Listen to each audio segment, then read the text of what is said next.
penyaluran bantuan sosial dampak wabah COVID-19 di berbagai daerah menuai masalah, salah satunya di Kabupaten Bone Bolango. Warga yang protes karena adanya temuan penerima BLT tidak layak nyaris adu jotos dengan kepala desa.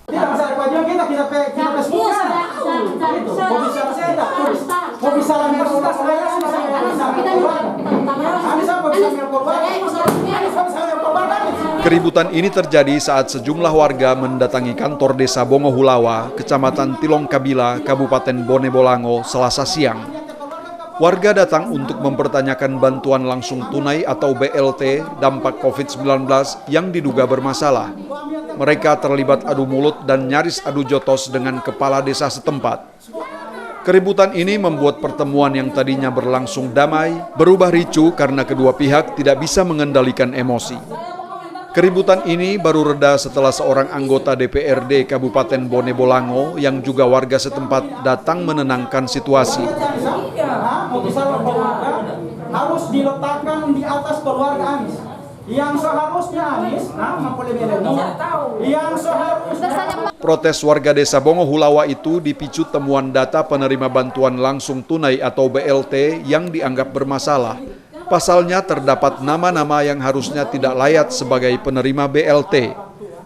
Seperti pasangan suami istri, penerima bantuan yang tergolong mampu, dan aparat desa yang diduga ikut menerima bantuan.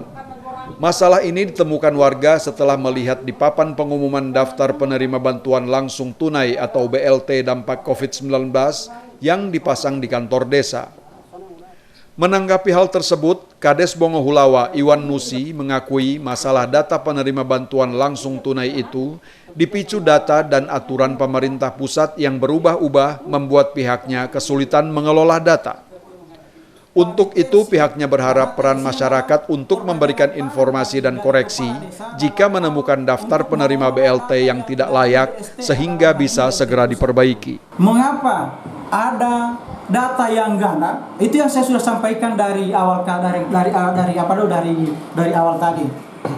Data ini kalau misalnya dia masuk sekalian, maka mungkin kecil kemungkinan data yang ganda. Cuma karena data ini yang satu sudah duluan, yang satu belakangan, sehingga kami sebagai pemerintah desa agak kerepotan.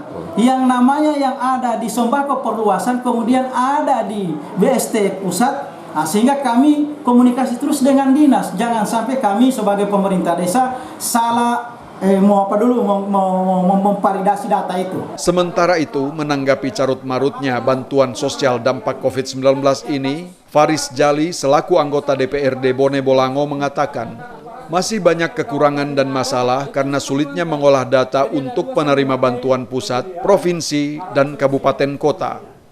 Untuk itu, Faris Jali berharap pemerintah Kabupaten Bone Bolango dan Dinas Sosial berhati-hati dalam memvalidasi data penerima BLT. Ini musibah dengan tiba-tiba, kemudian dengan banyak kepanikan baik pemerintah maupun rakyat, sehingga sedikit ada kekurangan, terutama data penerima itu sangat sulit karena ada beberapa tingkatan bantuan dari pusat, dari provinsi, kabupaten, kota. Nah, ada beberapa ini yang ada di undang-undang atau aturan yang tidak bisa double. Data-data yang dimasukkan dari desa itu harus divalidasi di tingkat kabupaten. Tapi karena ini adalah serba cepat, maka pasti ada kekurangan. Kekurangan ini harus diperbaiki ke depan. Saya kira itu. Zainal Ahmad, iNews Gorontalo memberitakan.